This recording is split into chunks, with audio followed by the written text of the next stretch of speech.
Welcome back, grade 8. Let's continue with number patterns. Today we are going to look at different types of number patterns, how we can create different types of number patterns. First of all, we're going to look at a constant difference between terms, and then we're also going to look at a constant relation between terms, and then alternative methods to create a numeric pattern. Let's look at the following row: 5, 9, 13 and 17. And let's see how this was created. You remember we have the number line which you used in primary school, and if you want to see what is the constant difference between terms, and we look on the number line, if I work between 5 and 9, I will see there is 1, 2, 3, 4 spaces. If I look between 9 and 13, it will be 1, 2, 3, 4 spaces. And if I look between 13 and 17, there will be 1, 2, 3, 4 spaces. So that means the constant difference between these numbers in this sequence is 4. We are not going to work with a number line as such. We are going to use a method to calculate this. But if the number line assists you, you are more than welcome to use this to get the difference. Let's look at the difference between term 1 and term 2. How did I get from term 1 to term 2? Now I know we've already done this now. The constant difference is 4. But let's look. If I say term 2 minus term 1, which then will be 9 minus 5, will give you 4. The same for term 3 minus term 2. 13 minus 9 is 4. And then term 4 minus term 3. And then 17 minus 13 is also 4. So in this manner, we can also calculate the constant difference, which then is 4. The abbreviation that I normally use for constant difference is D. So by adding 4 to each number, you can get the next number in the row. So we can complete this row by adding a 4, then it is 21. 21 plus 4 is 25, and so forth. Let's look at another example.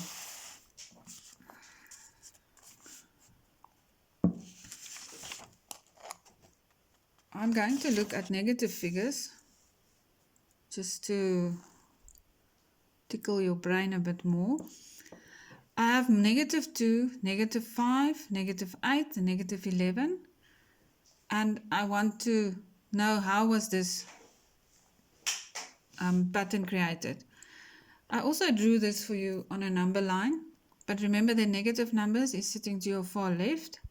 So I need to start with my negative 11. And then go back to, and then negative 2 will be on the right side of the line. Now if I start with negative 2, what do I have to do to get to minus 5? I have to subtract 1, 2, 3 numbers. And then to get from negative 5 to negative 8, again I have to subtract 1, 2, 3 numbers. And between negative 8 and negative 11, there's also 1, 2, 3 spaces. So that means this rule, if I write it in words, it says start with negative 2 and subtract 3. Remember, subtract is negative. Then you will get minus 5. If you subtract another 3 from negative 5, you will get negative 8. And subtract 3 from negative 8, you get negative 11. And so forth. You can complete that sequence. Or we can use this, which is what we are going to do in future. Term 2 minus term 1 is the negative 5 subtract a negative 2. And the negative times a negative is a positive. So negative 5 plus 2 is negative 3. Then term 3 minus term 2 gives you negative 8, subtract negative 5, which is negative 8 plus 5, which is also negative 3. And the same for the fourth and the third term. And then this will give you the constant difference of negative 3. So this is how we look at it if there's a constant difference between terms. We can also then write down the next few terms. In our question, it asks for the next 3 terms. So now if I ended at negative 11 and I use my constant difference, I subtract another 3, it's negative 14. If I subtract another 3, it's negative 17. And another 3 is negative 20. Then I have 1, 2, 3 extra terms, like the question asked. Okay, this is fairly easy, and I'm sure you will be able to cope with this. What we're going to look at now is if there is a relationship between the numbers. If there is a relationship between the terms. If there's not necessarily adding or subtracting a value. Between 1 and 2, I add a 1. Between 2 and 4, I add a 2. Between 4 and 8, I add a 4. Between 8 and 16.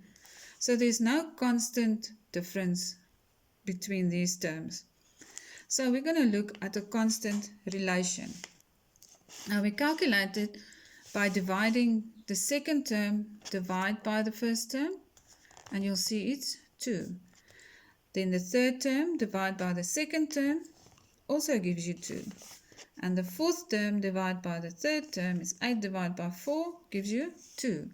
So then the constant relation between these terms is 2. The abbreviation we use for relations is R. Then we know that we must multiply each term with 2 to get to the next term. If you look at this, 1 times 2 is 2, 2 times 2 is 4, 4 times 2 is 8, and 8 times 2 is 16. So when you look at the pattern, you can either look for a constant difference, and if there is no constant difference, you can look for a constant relation, and that will enable you to get the next terms in that pattern. Okay. We are also going to look at an alternative method to calculate. The first ones we are going to do will be the ones you can spot without a lot of calculations. The same number patterns can also be formed with 2 operations. Previously we saw that we can add or subtract a number to get to the next number, or we can multiply, and we can also divide to get to the next number. But there's only one operation for those ones. Now we get to sequences that has more than one application. If we look at 2, 7, 17 and 37, we can say that 2 times 2 plus 3 will give you 7. 2 times 2 is 4, plus 3 is 7. Now let's see if it works for the rest. 7 times 2 is 14, plus 3 is 17. And then 17 times 2 is 34, plus 3 is 37, and so forth. So in this case, if I do the same operation between all the terms, I get the next value. The rule written out is then you multiply 2 by 2 and add 3 to get 7. And again, you multiply 7 with 2 and you add 3 to get to 17. And for 17, you multiply with 2 and you add 3 to get to 37. Okay, if we write it down in abbreviations like this, it's T1 times 2 plus 3 will give you T2. And then T2 times 2 plus 3 and T3 times 2 plus 3 gives you term 4. I'm not going to go into this further. We are going to have a full class on how to get this. But it is possible to spot a sequence like this without very complicated calculations. So let's practice this then. There's your practice work. Number 1, for all these patterns A, B, C and D, you must answer those questions. And then number 2, you can just complete the line and you can tell me what the rule is. And then for number 3, you can just answer those questions. I've added a shape in there, although we haven't done shapes yet, but this is numerical and not really geometrical. So try and see if you can also answer those questions. See you next time.